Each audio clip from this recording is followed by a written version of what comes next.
Alright guys, Linus here with the all-new Silverstone OP1000-E 1000-watt power supply. It's a new model out from them, replacing one from last year. They did a pretty big shrink on it, made the power supply a lot smaller and a whole lot lighter than it was last year. Other than that, not a whole huge difference. Great power supply for your heavy gamer, great for anyone running a CAD or a digital content creation workstation. Anytime you're using multiple video cards, lots of hard drives, or even the people that are out there running, if you got that Skull Trail system with the Core 2 quad processors, there you're gonna have extra video cards and stuff. This is a great one to go with. It's got a whole 80 amps on your 12-volt rail. Most power supplies out there, you're gonna be hard-pressed to find one over 30 amps, where this one you got a whole 80 that gives you a total of 960 watts on the 12-volt rail alone. Great reliable power supply. It's got 100,000 hours mean time between failure. That's about 11.5 years that you can expect this thing to run. Also runs an efficiency rating of 80%. That means is you got your 1000 watt as your peak power. Efficiency rating of 80% means you're going to get an average of 800 watts just when it's running normal. So you don't have to worry about, if your system shutting down because you're overloading it because you don't have enough efficiency. That efficiency rating is also measured at your average load temperature. A lot of your other power supply companies out there will measure your efficiency rating at room temperature, your power supply is never actually going to be running at inside the power supply. Great support for video cards. This thing's got enough connectors on it to support up to 2 GTX 280 graphics cards or the HD 4870s, and it's got enough power on that 12-volt rail to use the 2 HD70X2s in the Crossfire X. It's the latest graphics card out from ATI, fastest thing out on the market right now. All right, let's take a look at all the connectors on this thing here. You've got 6 SATA power connectors. These things are great for your SATA hard drives, and a lot of people now are going over to your SATA optical drives, your DVD burners, CD burners, and all the new Blu-ray drives are using a SATA power connector, so this is a really good one to have here. Coming down, you've also got 6 Molexes. If you're still using the older IDE hard drives, you still got some laying around, or some of the SATA hard drives are still using this Molex connector here. You got 6 of those, so you got plenty of those on there. Don't have to worry about it. Also, a lot of your case fans are still connecting with the Molex. Not too often, but in some cases. Over here, you do have you've actually got 2 of these. This is the floppy connector. If you're still using the older legacy floppy drive, not too many people using them now, but there are still a couple of them out there using it. Go over here to the big connectors.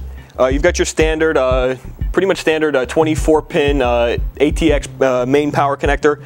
This one here also, if you take this, if you still got a board with the 20-pin, the 4 pins on the end slide right off there. So you're covered either way with that. Coming around here, more basic connectors. Let me find the one I'm looking for here and I can show it to you guys. You've got a 4-pin ATX connector, which is pretty much the standard. You've also got a 8-pin EPS 12-volt connector, which is this one right here. This is a lot of the new motherboards, especially the higher end ones, need more power than that 4-pin ATX connector. This is your EPS 12-volt 8-pin connector. Going over there, back to those graphics cards I was telling you about. This is your 6-pin PCI Express connector. There's 6 of these. You also have an option on 2 of them. This thing here is a little 2-pin connector. Nothing really connects with 2 pins. What this one does is it clips right onto the end of one of those 6 pins, makes an 8-pin PCI Express connector. Your GTX 280s have one of these on there that you need. The only other way to get those is if you use the adapter to turn 2 of these 6 pins into an 8-pin. That's going to take up a lot of connectors. With this one here, you just plug that little 2-pin auxiliary connector right onto the end of one of your 6 pins. You got an 8-pin without taking up 2 connectors, and then you still have 4 6-pins left over after that one.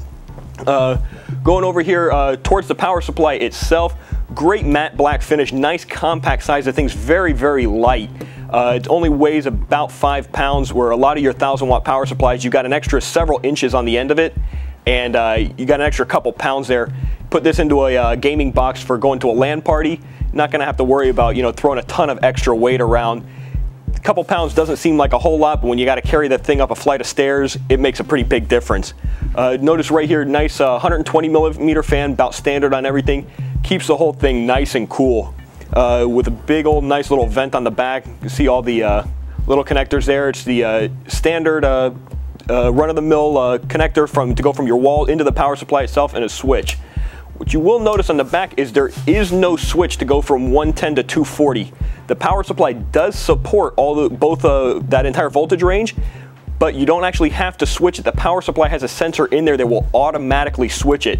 So if you take it there on, you go on a long vacation, end up in Europe, you end up down on some of the islands down there where they're using the 220 volt current, don't have to worry about making sure the switch is flipped.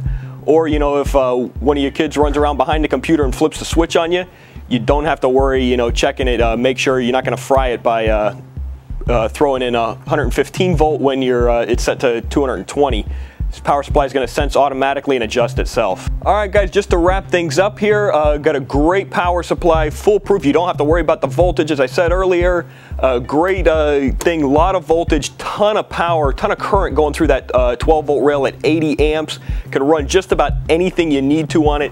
Ton of connectors. You can run the GTX 280s, you can run the HD 4870s, run just about anything you want on it. Great fan to keep it cool, and a great nice matte black finish. Look great in your clear sided case there. Listen guys, I'm gonna have to get out of here. I'm Linus, I'll catch you guys next time. All right guys, for more information on this great Silverstone power supply, go right over to CompUSA.com, type in the search bar item number S35-1205, or you can call us 24 hours a day, 7 days a week at 1-800-CompUSA.